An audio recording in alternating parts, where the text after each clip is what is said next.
So it's an interesting Sunday with our reading. So nice segue. We're going to start the sermon talking about the first reading.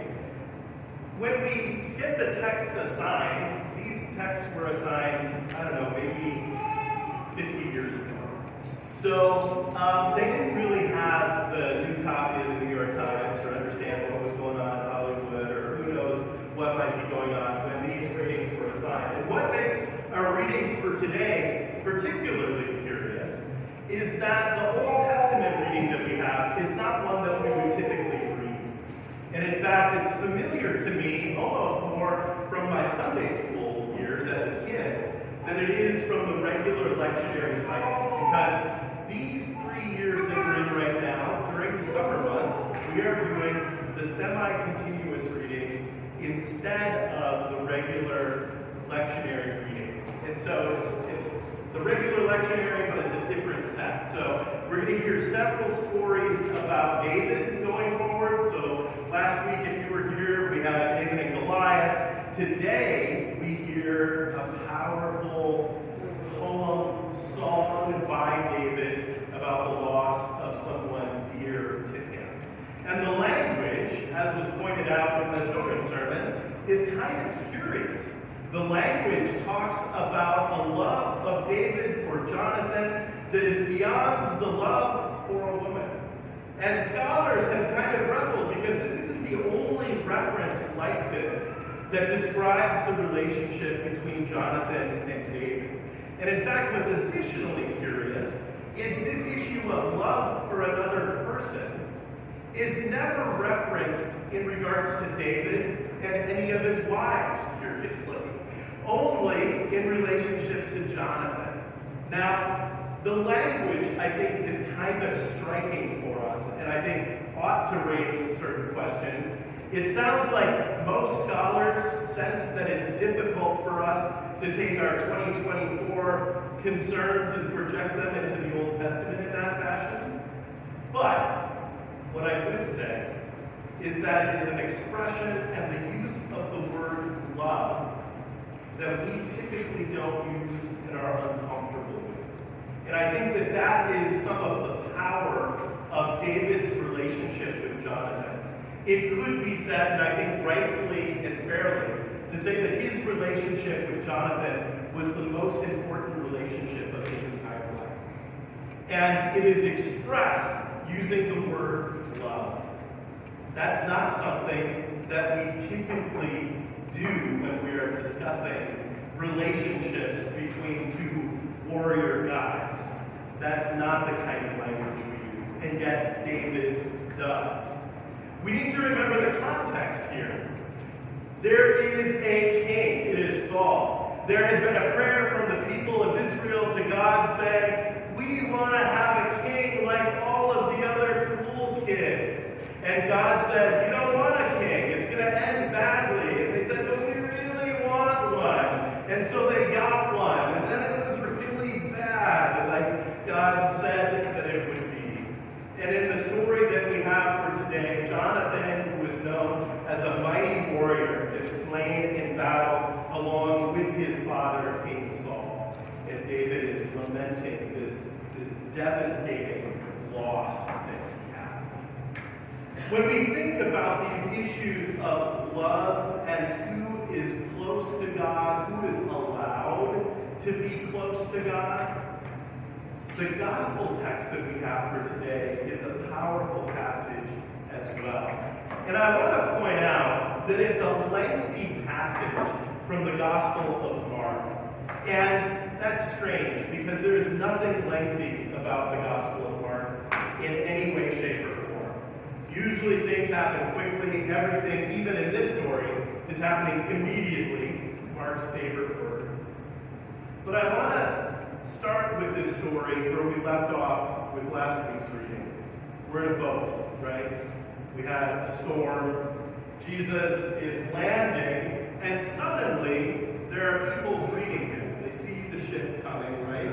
And they crowd around the boat, trying to get as close as they can. And you can imagine the scene. The man who comes forward, Jairus, he's an important man in the local synagogue. So you can picture how this might be, almost like in a musical from the 50s or something, right? The mayor comes in, and they have the various people, and they meet Jesus at the boat, and they say, here's the key to the city, and we're so excited that you're here, and have you met Jairus? Jairus is really important at the synagogue, and really could use your help. Now, one thing that happens with Jairus in this story, though, is that, yes, he is important. It has put him at the front of the line to see Jesus. There is a line, and Jairus is at the front of it because of who he is. But the curious thing is, yes, he's important in the synagogue. Yes, he's important in the community. But do you notice what Jairus does? He begs Jesus, falls to his knees, begs repeatedly, help me, my daughter is ill.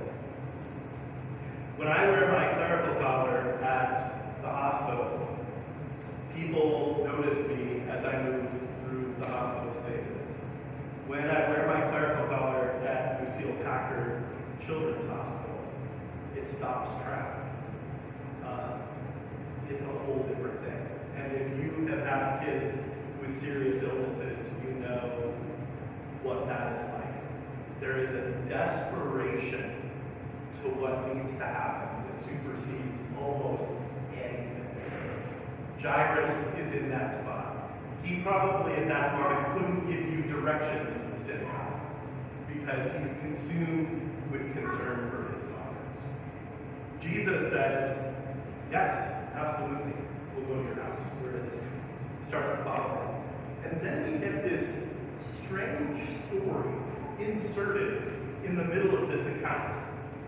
A woman who had been suffering from a hemorrhage for 12 years. 12 years. She had seen all kinds of doctors, had run through all of her money. I'm not saying that happens today, that people run through their money with medical costs, but runs through all of her money. And what does treatment over 12 years for a hemorrhage in first century Palestine look like? I can't even imagine what this must have looked like. So is she at the front of the line? No, she's not at the front of the line. She's at the back of the line. In fact, if we think back to the boat landing and the mayor and everybody else saying, have you met Jairus? What would the people around Jesus be saying if they had even noticed this? Not you. Do not touch. Go home. You are not clean. No. That's what they would have said. But this woman, not unlike Jairus, is desperate. She moves forward, and you can picture a Jewish rabbi with the fringe on his prayer shawl, that she steps up and touches him. You don't do that. You do not touch the rabbi. No, don't do that. But she does, and is healed. Now, what's fascinating in Mark is where we get the most human image of Jesus of all the Gospels. Matthew and Luke tell the same story. Jesus turns around and says, yes, Susan, why did you touch me? He knows exactly who touched it, when, whatever. But in this case, Jesus knows something happened, but has no idea. Turns around, there's a crowd. Who touched me? The disciples are like, it's a little jumbled in the Greek, but it's like, dude, there's a lot of people here. Who knows who touched you? Now, how should this narrative go? The way this narrative should go is that Jesus should rebuke her for having touched him in front of the community so that the lesson was taught. That's how the narrative should go. But that's not how the narrative did go. It went differently. Daughter, Your faith has made you well. Go in peace. What kind of an impact do you think that had on his disciples and those following immediately? This isn't Chicago or Paris. This is a town where everybody would have known exactly who this woman is, and the gall that she had to reach forward and touch the rabbi. And the rabbi responds, your faith has made you well. Go in peace. This woman that the community would have said, no, back of the line, better yet, go home, is instead somebody who is brought into contact with Jesus in a way that is saving, that is healing, that is welcoming and loving. Jesus then is interrupted by, this has a little bit of a musical kind of vibe, right? There's the guy coming in from the side stage then and talking about, there's no need to go to your home. Your daughter is dead. There's just a heaviness to that, right? It is just brutal. There's no need to bother the rabbi anymore. Ouch. When I was doing my clinical pastoral education at Methodist Hospital in Indianapolis, I remember the first on-call that I did as a 24-year-old and without a lot of experience in this. That we were called in the middle of the night to a patient's room where the patient had just died. And it was a weird sensation walking into the room simultaneously as the medical personnel were exiting the room. There was a sense of moving upstream or against the current. What are you going to do, right? Jesus says, do not be afraid. Have faith. Like the woman had faith, right? Have faith. He goes to the house, sees the setup. She's not dead. She's just sleeping. You notice in the text, it says, and they laughed at him. They laughed at him. And then comes a powerful moment. He approaches the child on the bed, says, Talitha kum, little girl, rise. And suddenly it says, we were two. The little girl did rise. As Christians, when we hear language like this, we have to drag ourselves to a different gospel. John, the first verses, where we hear the echoes of that in the beginning, God created the heavens and the earth. And how does God create the heavens and the earth? It's not with a trip to Home Depot and a big shop out back. That's not the scenario. The Word of God is spoken, and it happens. Let there be light. What are the next words? And there was light. Talitha kum, little girl, stand up. And the little girl stood up. There is a raw power to this. Now, the story kind of concludes here. But I think one of the things that I think is really important is an understanding that to both the woman who is cured and to Jairus, the realities of this life and the pain of this life is something that is very equalizing.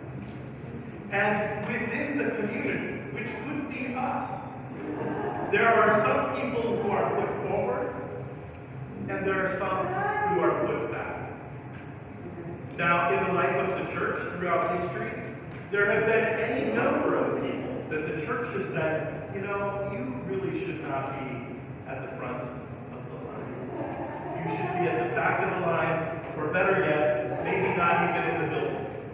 There is a real challenge in how we show the welcome that Christ has shown us. Particularly on Pride Sunday, we think of the LGBTQ community and the welcome that they have not received in many corners of the Christian community and for many centuries. But I think if I were to leave two different thoughts for you in regards to today. One is that Christ's welcome is for all, not just a list of people that we think should be accepted. And then secondly, it's important for us to remember, no matter how clever, cool, up-to-date, current, politically affiliated in the right direction we might think we are, we all have lists of people that we think would be at the front of the Jesus line and those who would be at the back of the Jesus line. Our need to work on this list and our welcome in the way in which Jesus welcomes is not work that other people have to do. It's work that all of us need to do. So when we think of these readings today, be mindful of Christ's welcome when it wouldn't have been the expected route. And be mindful that we continue to struggle with our welcome. And that's something we should continue to reflect on as individuals. How do we do that? And as communities. Amen. Please stand as you are able.